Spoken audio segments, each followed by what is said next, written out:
Good evening, everyone. My name is Marty Solomon. I'm a faculty physician at UAB in Birmingham, and I will be hosting tonight's fourth and final town hall in the CIRC Town Hall series, focusing tonight on genetic-based therapies.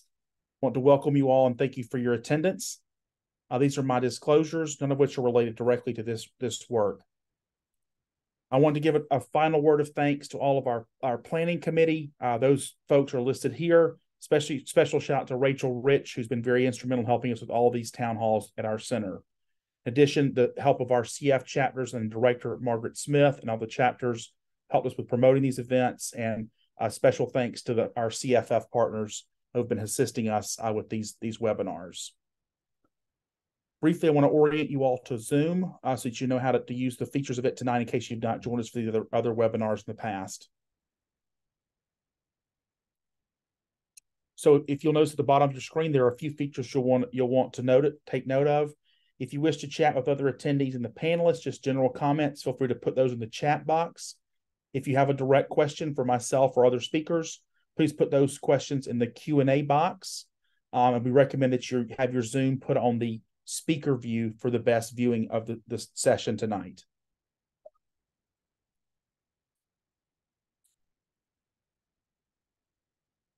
Our overall objective for this town hall series is included to familiarize you with the clinical research process and the Southeast CF Research Cooperative, or the CIRC, to familiarize attendees and others with how clinical research protects your safety and privacy. These have largely been the topics of the first two town halls we had hosted a few weeks ago. And finally, in this and the previous town hall, we sought to inform attendees about new areas of CF research and how you can become involved. So tonight's town hall is an introduction to new research efforts, including genetic therapies, which will be the primary focus of this discussion. And that's tonight. And this will conclude our town hall series. Good news, all of these will be posted on the CFF YouTube site in the next few days or weeks. And so if you were unable to catch the other ones and want to catch up on the other topics, we encourage you to do so, and they will be available, the entire recordings on that site soon. The agenda for tonight is, after we've now introduced our series and remind you about the rest of the town hall, we'll now have a brief presentation by myself and a patient testimonial that I'll speak about in just a moment, and then time for question and answer. Our speakers tonight are myself, Dr. Marty Solomon, and Lindsey Guin, who's a prior research participant in genetic-based therapy.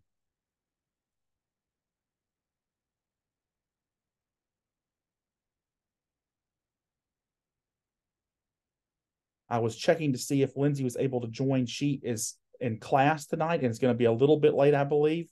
So I'm going to go ahead and, rather than introducing her now, I'm going to go ahead and launch into the informational session. And then as soon as she's joined, we'll bring her in to give her patient testimonial about her prior experience with genetic-based therapy trials.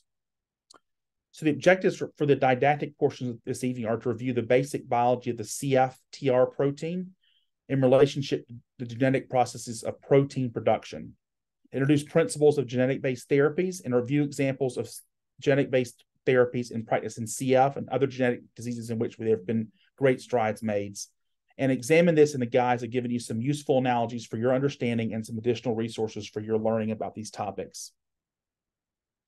So CF is many of you are aware, is a genetic disease at its most basic form. And so CF is caused by inheriting a mutated copy of the CFTR protein gene from both the mother and the father, both of which would have been carriers of one copy of a mutated CFTR protein genetics.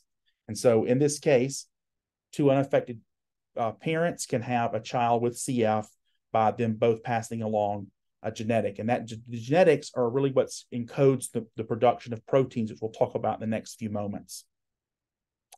The process in CF, the pathology that results in the disease manifestation, goes through a few steps. The first is the hard copy of the genetic information known as genes or DNA, which goes through a process called transcription to make a portable copy or blueprint copy of the gene instructions to build proteins called the mRNA. We'll talk a bit about this in a few moments. And then after modifications, the protein that's produced from a process called translation goes to do its job in the body. In the case of CF, absence of the function of CF results in many of the features which are outlined in the figure on the right, which many of you will be familiar with.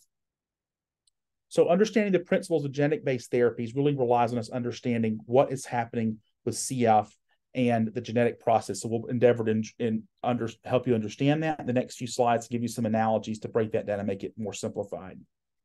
So genes are essential for building proteins that maintain normal health. And so in the analogies that precede, I want you to think about the process of building. In this case, we're going to be building a gate inside of a fence. And so to build something, you have to have instructions for building it. And in the case of building multiple of those, you'd have to have copies of those instructions. So think of the DNA or gene as a hard drive copy of genetic instructions of blueprints for building a protein.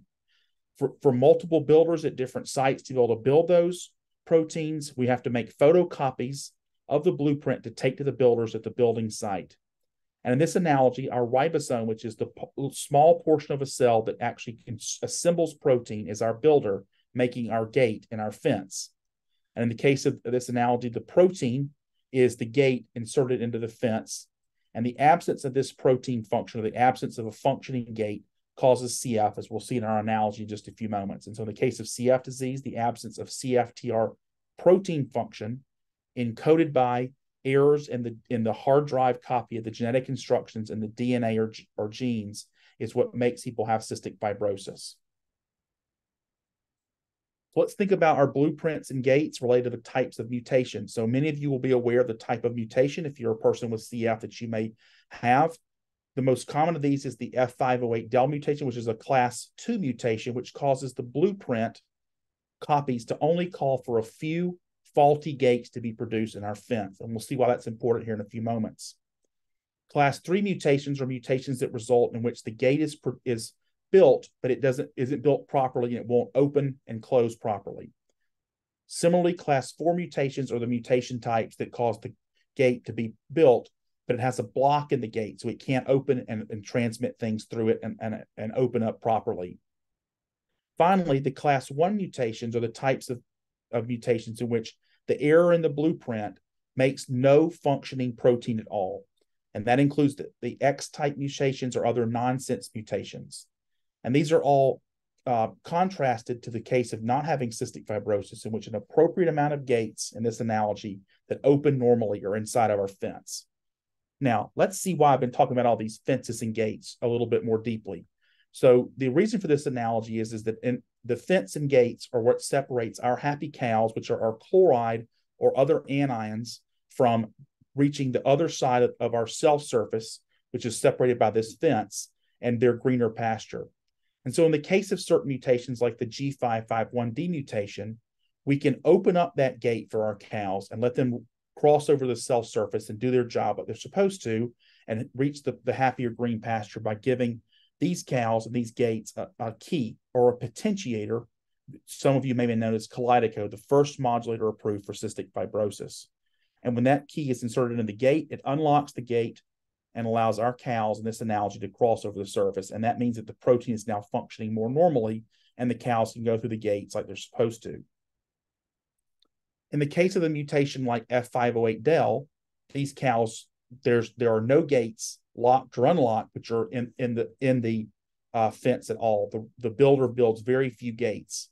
So what we can do is help the builder by coaxing more gates to be produced with drugs called correctors, and these include some of the combination therapies that are in, like Trikafta, including Elexacaftor and Tezacaftor.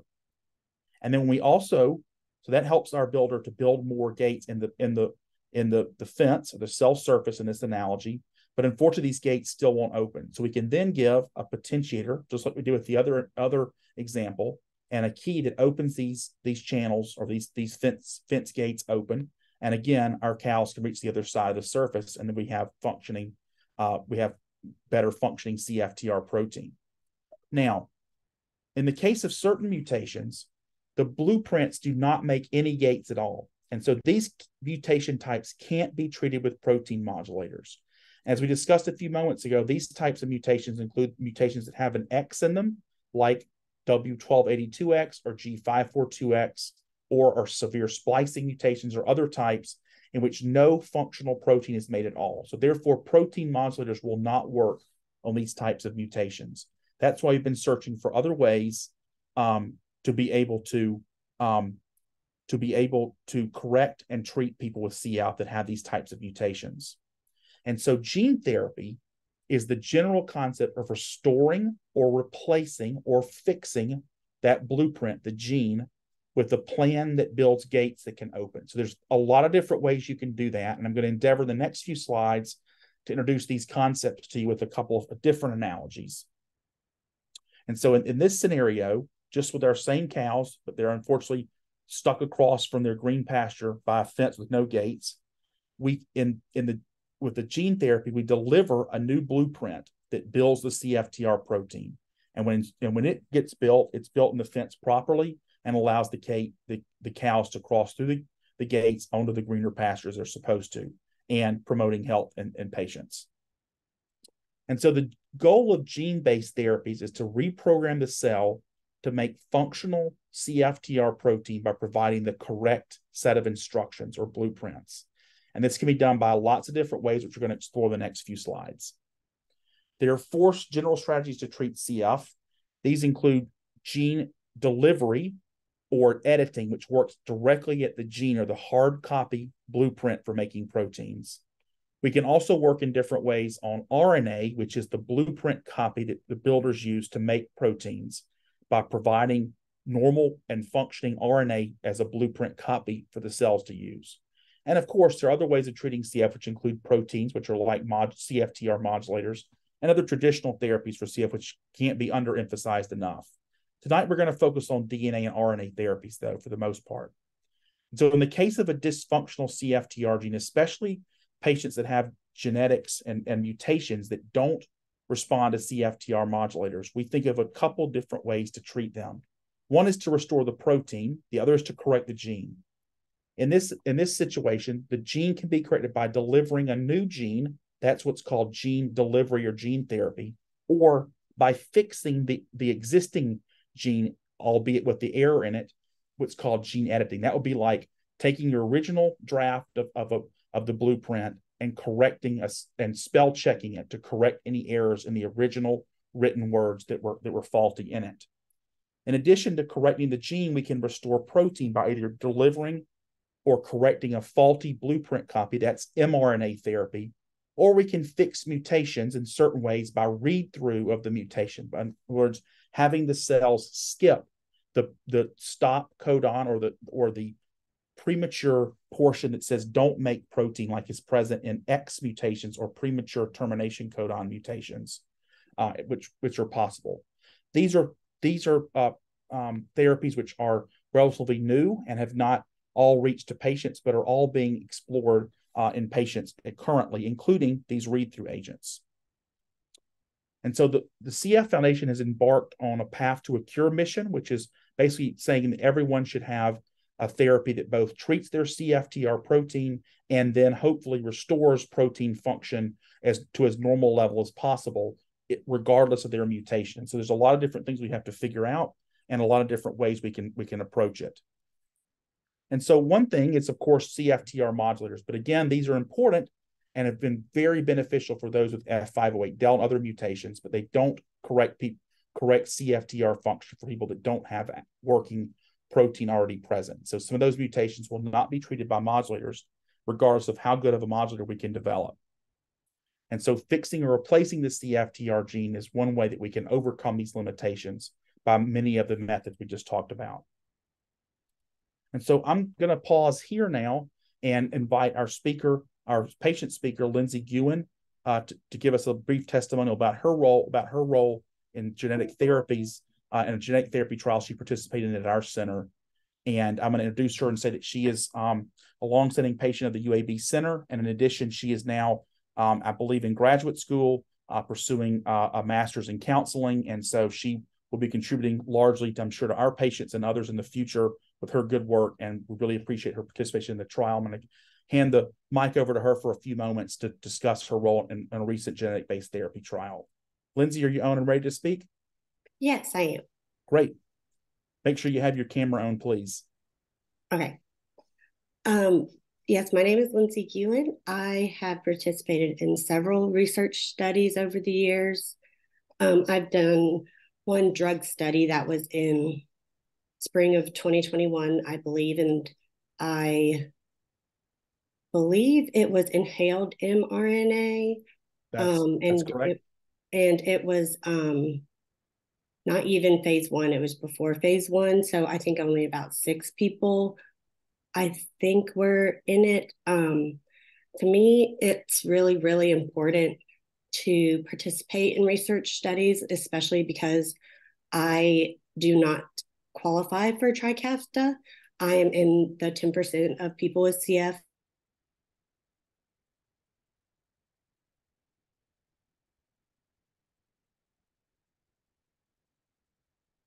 Did we lose Lindsay?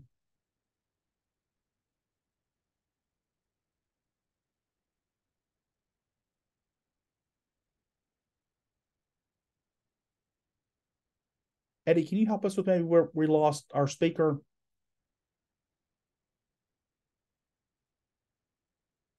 Yeah, maybe a poor connection on her side. She should be able to reconnect. Okay. We'll give her just a moment to see if she reconnects. If not, I'll keep talking and she can join us back in and give the rest of her testimonial. That Lindsay, are you hearing me okay? I think we're dealing with a poor connection. Hello. Can you hear me now? Yes, we can hear you. Okay. Lindsay, we lost your connection about a minute and a half ago. Can you go back and summarize your points the last minute or so for everyone? Yes. Yeah. It X'd out for some reason. Okay, Yes. So I think I was saying that participating in research is really, really important to me, especially because I am in the 10% of the CF population that does not qualify for TRICAFTA. And so the team at UAB knows that they can always contact me when there are studies that I would fit into. So, yes, I don't exactly remember which mutations I have. One of them I know for a fact is E60X, and I think that's a class 1. And then I also have a stop mutation, I believe. And so I just think it's very important for me to be a voice and a representative for people with CF who aren't able to be on TRICAFTA, especially because I've seen so many great successes with people with CF taking TRICAFTA. And so I want to be able to help the 10% of the population with CF to move forward with treatments. may I ask you a couple of questions before we proceed further, Lindsay? Yes. Did you have any trepidation or concerns about entering this kind of uncharted type of research study? Honestly, no, because I am very, very fortunate to have a healthcare team at UAB that respects my opinion and that knows that I'm expert on my body.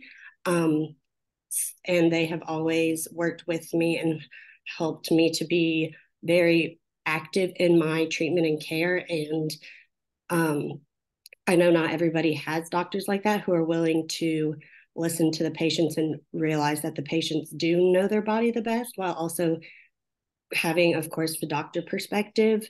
So I am very fortunate to be able to trust my team so much because I know that they are going to tell me the good, the bad of anything.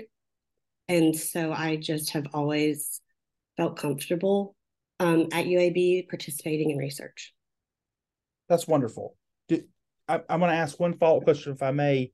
Do you have any advice for folks that may be contemplating involvement in a genetic therapy or a new type of research they have not participated in before, to help ease their concerns or to help them prepare for participation? I would say definitely listen to your doctors. And I know that like consent forms can be very confusing.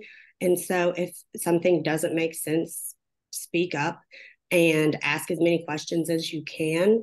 And definitely emphasize that you don't necessarily know all of the medical jargon. And so to ask your doctors to kind of break it down more simply for you, and just to be very upfront with your doctors about your concerns, because you have to, advocate for yourself.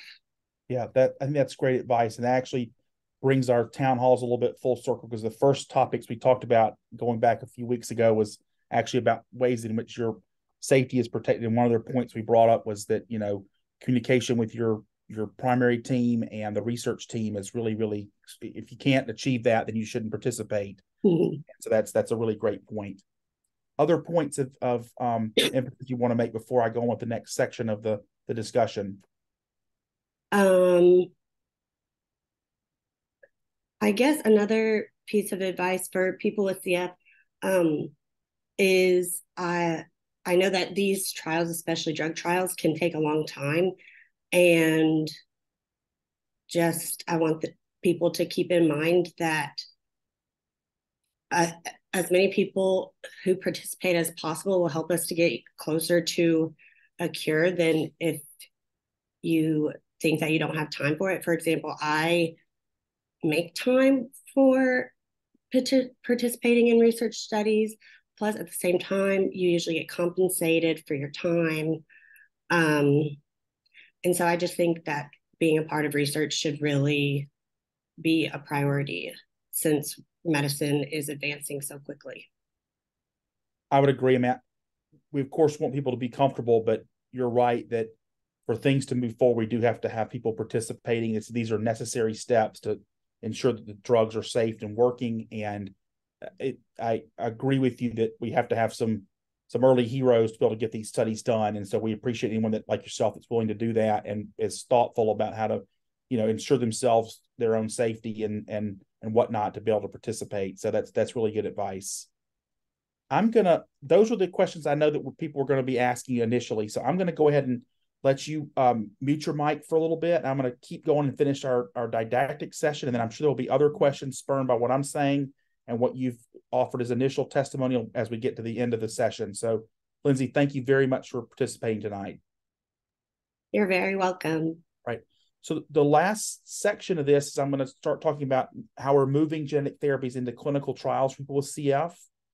And so there are three different types of therapies which are moving soon or in the future to people with CF. These include mRNA delivery. That was a type of study that Lindsey was involved with here, was an mRNA delivery, which I'll talk a little bit more in a few minutes. We're also thinking about gene delivery or transfer, in which we actually replace the gene by giving a new copy of the blueprint. And then in the future, we hope to be doing gene editing, which means that we insert with a vector a system that can actually correct the existing blueprint and correct the spelling errors or other errors which cause the issues in the protein not to be produced or not non-functional.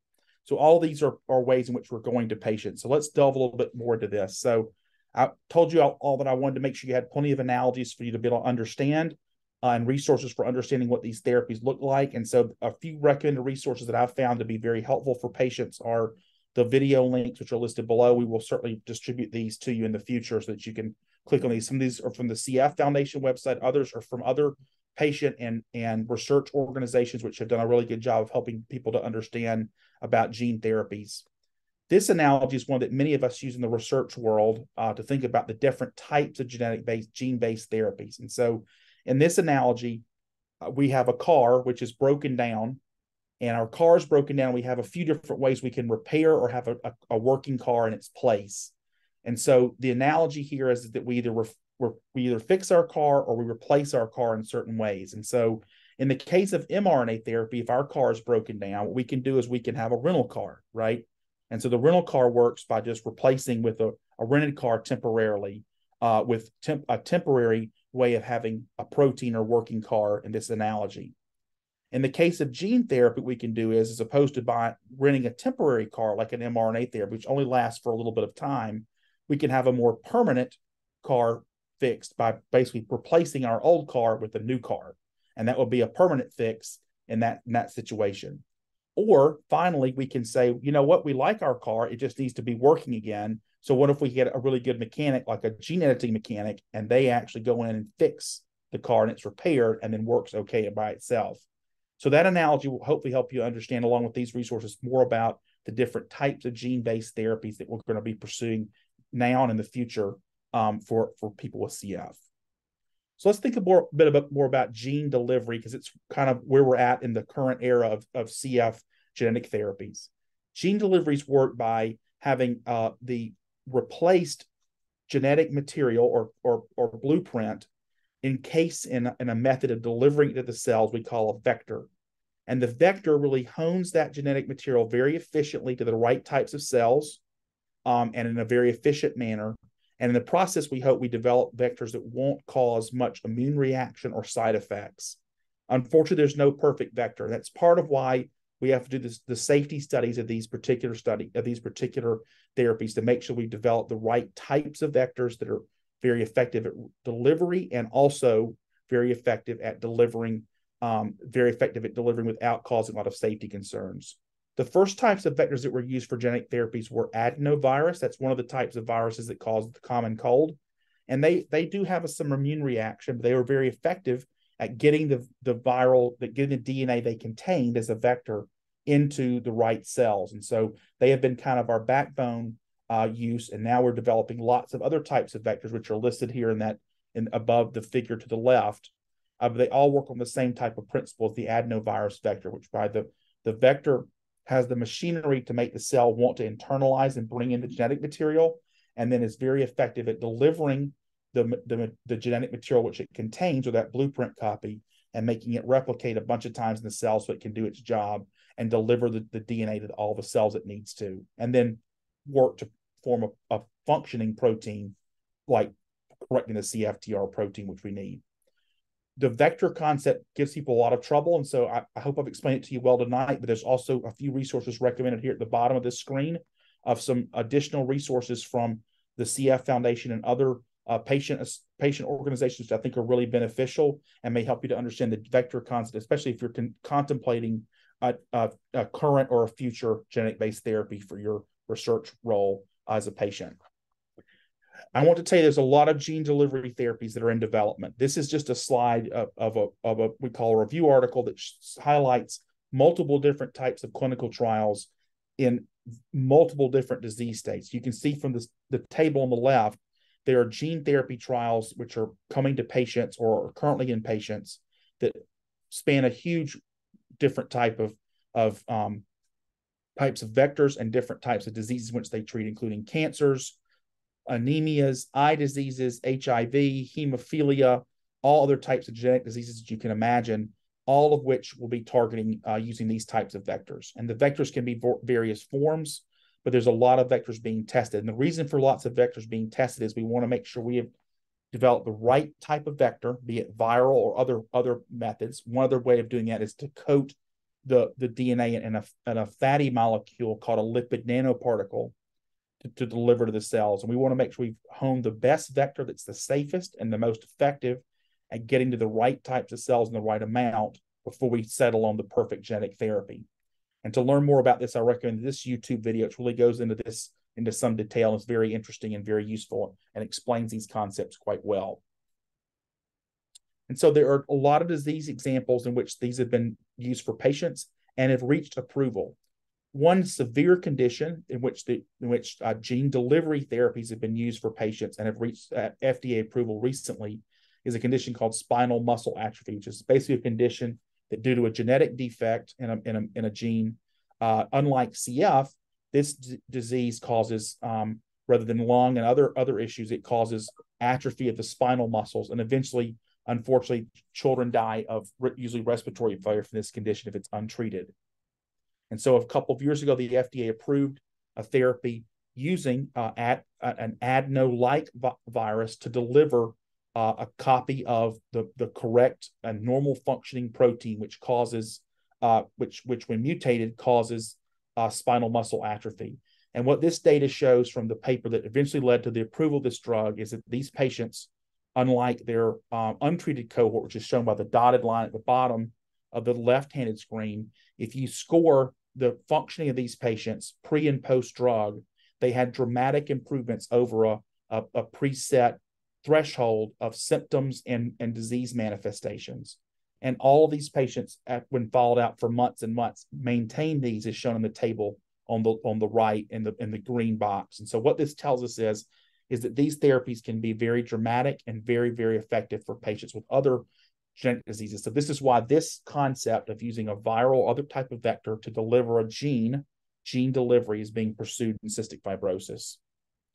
Another example is sickle cell disease. And so I'll talk about sickle cell disease to help you understand about gene editing. It's the other concept we talked about earlier. That's where, as opposed to putting a new car in place of our faulty car, here we correct our existing car or our existing blueprint and correct that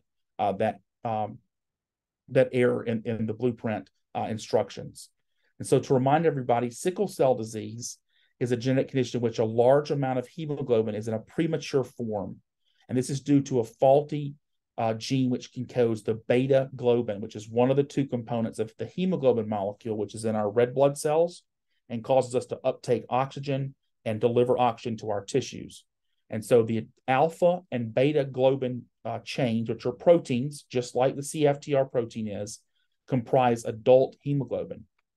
If the beta globin gene is mutated, it forms a premature form of the globin component, and a hemoglobin molecule called hemoglobin S clumps in the red blood cells because it forms a sickle-shaped hemoglobin that results in the red blood cells deforming, and that causes the red blood cells to occlude in various vessels throughout the body and result in what we call vaso-occlusive crises, which can cause significant morbidity or mortality from lung, brain, bone, other organs being affected.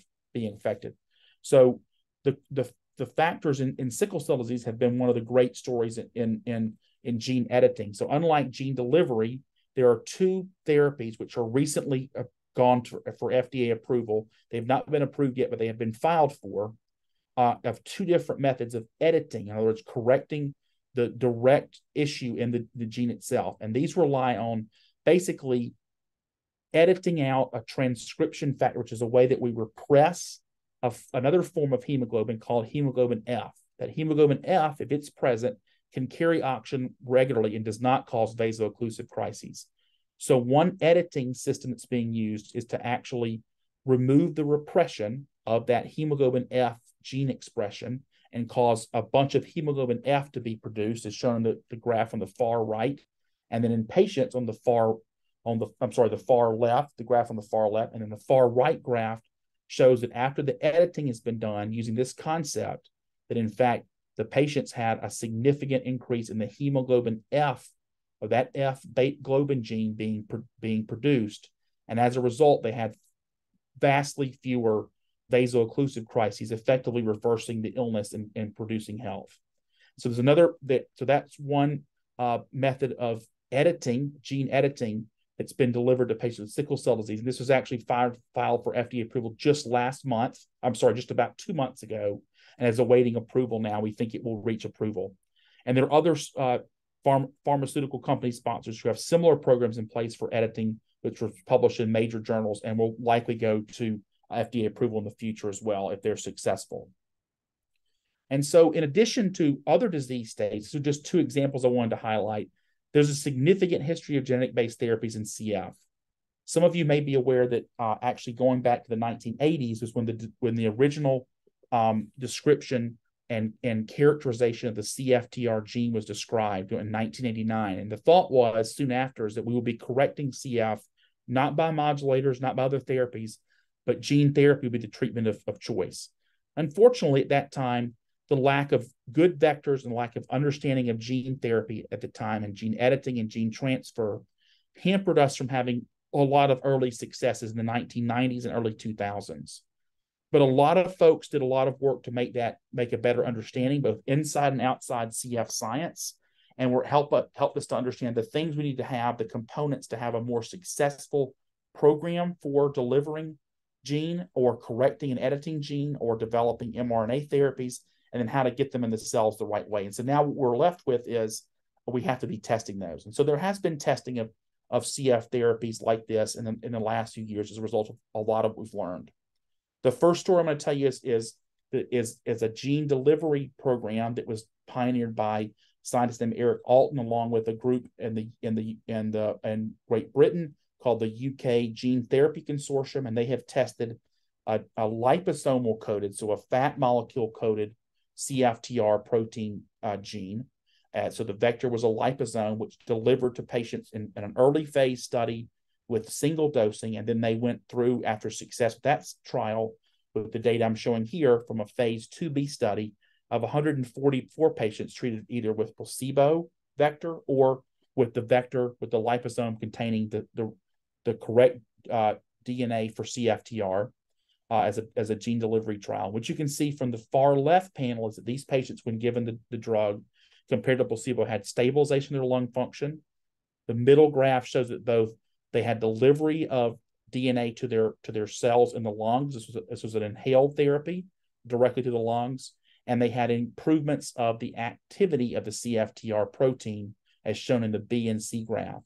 And this was across a multiple different sets of patients, as shown in the far right graph. And so this work told us that this can be done and set the stage for how to conduct these types of clinical trials, we think, and the delivery method, including nebulization, the use of potentially for liposomes or other similar type of vectors is one option, and establishing that there can be safety from doing gene delivery type therapies. In addition, as was mentioned earlier, there have been mRNA therapies tested, including the one I'm showing here, which was recently published in the Journal of Cystic Fibrosis.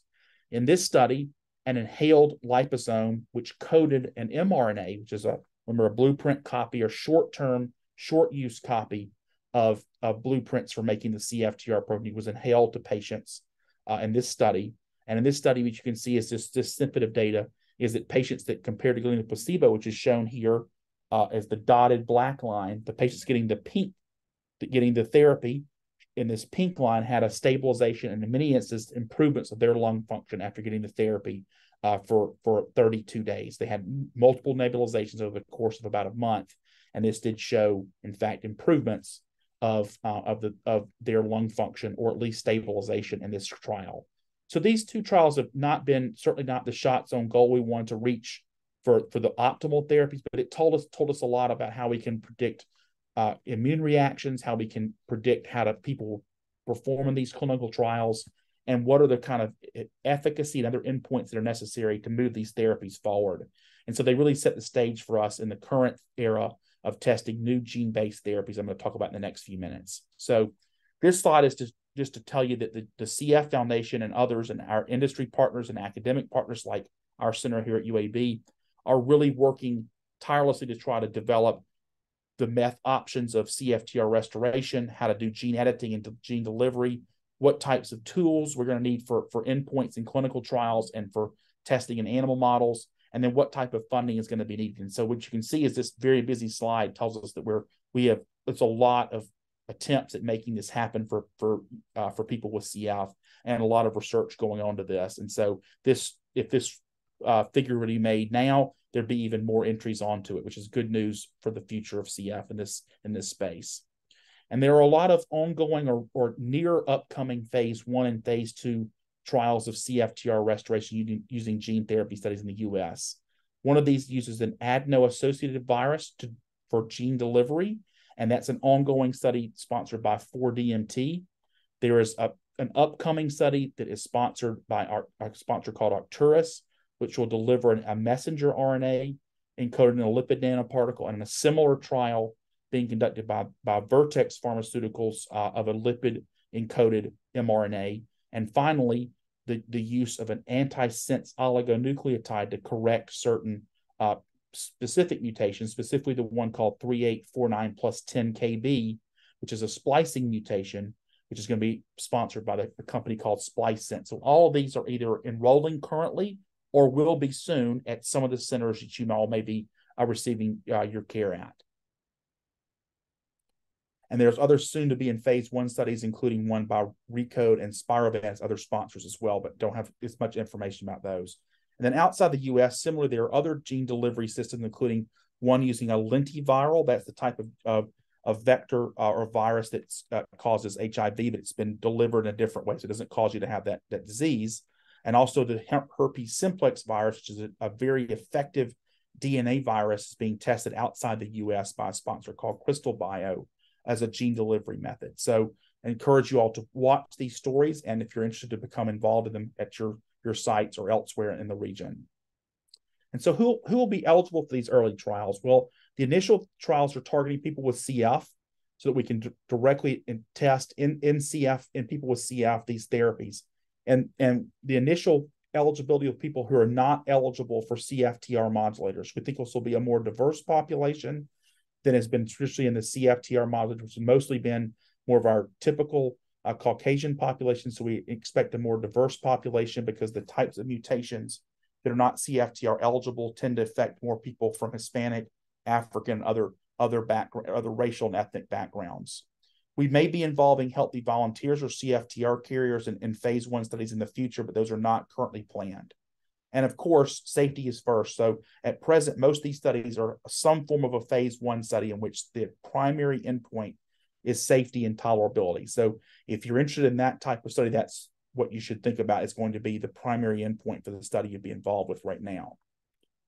This is a resource that, as I conclude, I'm going to talk you through a couple of resources that will be helpful for you. This is one resource from the CF Foundation's website that some of us helped to develop, which is if you're thinking about genetic therapies, what are the questions you should ask before enrolling in a clinical trial? It offers some answers, but it offers a lot of questions that you should take to both your cystic fibrosis provider and the research team that you may be interacting with at your center or likely elsewhere if you choose to be involved in these studies. So I'd encourage you all to review this document either from this session or to open up the website and search for it on the CFF website. Finally, I want to leave you with how you can find out about trials that you may be interested in. This is the case for genetic-based therapies or any other therapies, including read-through drugs. What we put in here to pull up this was a patient with an X mutation. And so what you'll find is that there are 2 studies that are looking at restoration of using read-through for patients with premature termination codon or X mutations. One of these is the ELX-02 study. And so I would encourage you guys to use this clinical trial finder. You can filter by all types of things like study status, your own characteristics to see if the trial might fit you, and location of the study where it's being conducted. It will also help you to get in touch with a research coordinator at the study sites in which you might be interested. And you can also sign up for email alerts to be notified of enrolling trials and new study results as they come about. So this is really a very powerful tool that's targeted towards being very personalized for each individual using it. And so we hope you really will consider its use in thinking about these trials. And so I'm going to say thank you very much for attending. And I know that Lindsey's going to stay on. I will as well. We have time about 10 or 15 minutes for additional questions. So I'll see if there's any in the chat box. If not, please put them in the chat box. We'll be happy to pull those off and answer anything you may have.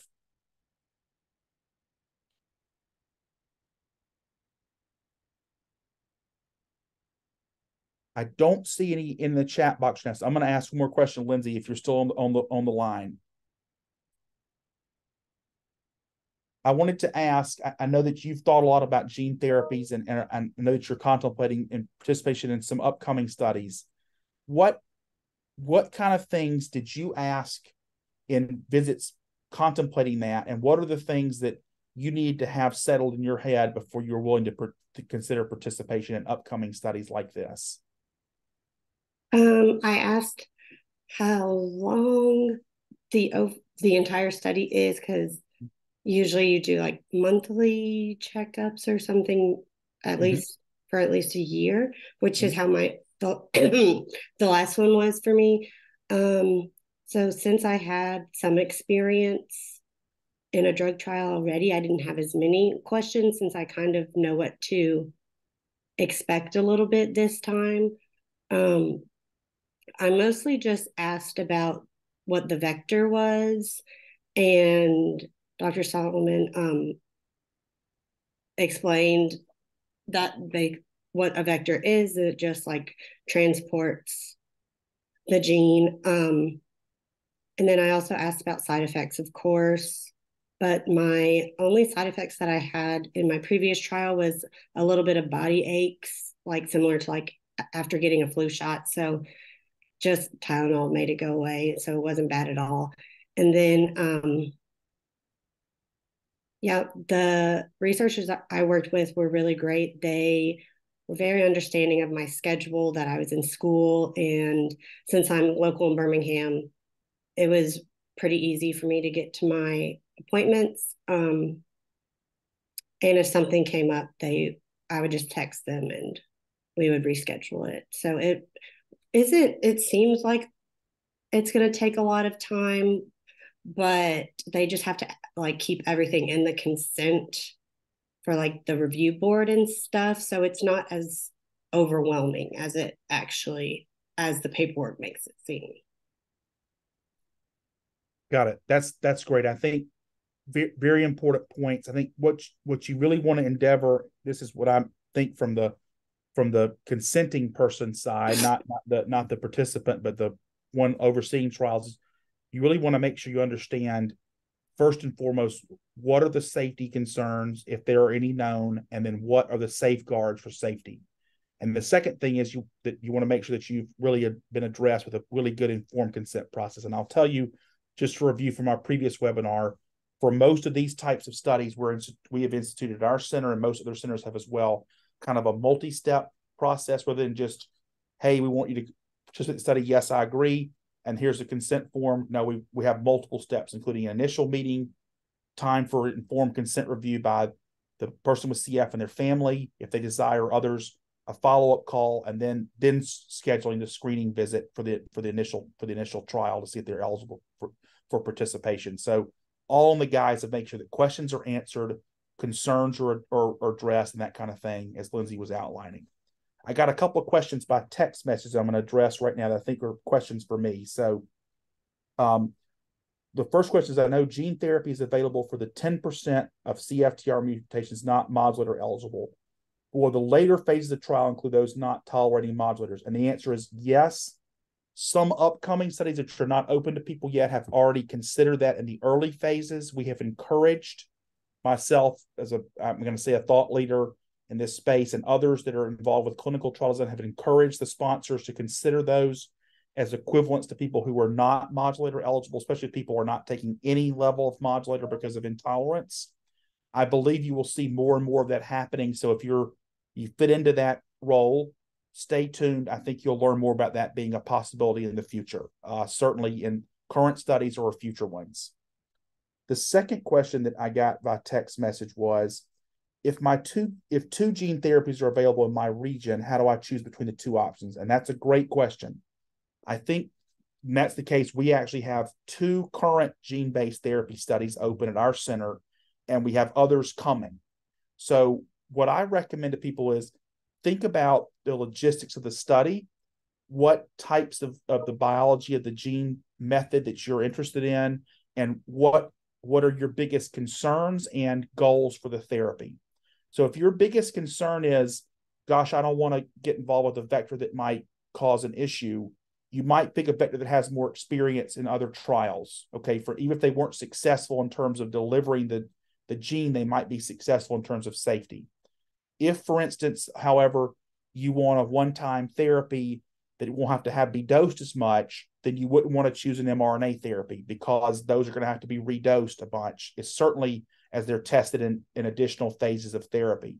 So I think asking those types of questions to align what your goals are for participating, and then, asking for the research team's advice on how to contemplate that is reasonable, and they will offer it to you. I certainly would, to Lindsey or other patients that come to me. I would offer my advice based on what I ascertain are their goals and mission for being involved in the study. And so I think really need to think about that for these studies before you get involved. Is why do you want to be participating? What do you hope to gain from it? And that kind of thing, to help gauge which ones to be participating in. All that said, there are going to be uncertainties. There are safety uncertainties in all these studies. There are efficacy uncertainties in all these studies, and that's why we have to conduct them. So if you want 100% clarity, we won't be able to give you all that. We can give you fairly educated guesses at this. We can't give you 100% until we know more about these drugs and they've been tested more. Okay. So, and then there's a follow-up question by Anne that was put in the chat, wondering, is the gene therapy something that would be of interest if Trikafta is effective for a patient, or only for those patients who do not qualify for Trikafta? The goal in all of this is iterative testing of gene delivery and gene editing techniques that can eventually be used all over the body to correct every aspect of CF. And then hopefully early on in life, so you would never have the manifestations of the disease. So some of you may be aware that some of the parts of CF are not fully treated by Trikafta, even in people that have a lot of effect in the lung and the sinuses. And so we envision that there'll be aspects of gene therapy for people across the entire age spectrum and modulator eligibility status, and especially as we get to therapies which are much more effective in treating the overall condition, not just the lung condition, which these initial therapies are targeted towards. So I think the answer is yes, not yet, but in the future, yes, that will be the case. That's a great question. I'm going to pause and see if there's any additional questions from any of the other participants. And okay, one question got texted to me for you, Lindsey. How was the screening discussion with the research team about safety for gene therapy before the screening visit was conducted? Were all your questions and concerns covered and answered? Yes, I actually just talked with Dr. Solomon like 2 weeks ago about participating in the upcoming studies, and he and one of his research assistants spent, I think, like 30 to 45 minutes talking with me after my appointment with the CF clinic to make sure that I understood everything. And Dr. Solomon, it was 2 studies that I was picking from, basically. Like he said earlier, one is the mRNA and then one is the vector. And so I just talked with them about it and asked like what the outcomes were for previous people, because there's people like enrolled in the study already. And I asked if I for sure was getting the drug, how many people it was that are in the study, if there's a possibility of getting a placebo, how long the study would take. What else did I ask?